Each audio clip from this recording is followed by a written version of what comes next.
এখানে অদ্ভুত কিছু ঘটনা যদি নির্বাচন হয় সামনে ঘটার সম্ভাবনা আছে, সেটা পিআর পদ্ধতিতে হোক বা ট্র্যাডিশনাল পদ্ধতিতে হোক। আপনি কি দেখবেন যে ক্ষমতা বিএনপির হাতেও থাকবে না, জামাতের হাতেও থাকবে না।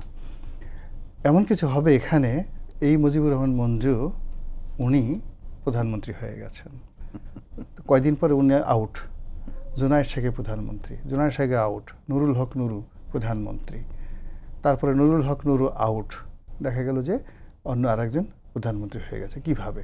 আপনি দেখেন ভারতে কংগ্রেস এবং বিজেপির মধ্যে একসময় খুব দ্বন্দ্ব সংঘাত শুরু হলো, একটা জোট হয়ে গেল, সেই জোটে 4 জন প্রধানমন্ত্রী পেলাম, ভিপি সিং, চন্দ্রশেখর, তারপর আইকে গুজরাল, তারপর আরেকজনকে যেন আমরা দেবগৌড়া, 4 জন আমরা কিন্তু প্রধানমন্ত্রী ভারতে আমরা পেয়েছিলাম মাত্র 2 থেকে 3 বছরের মধ্যে।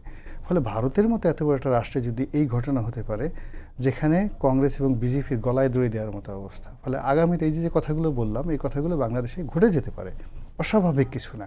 এবং আপনি দেখেন এদের মধ্যে ঠিক সেই কনফিডেন্স চলে আসছে।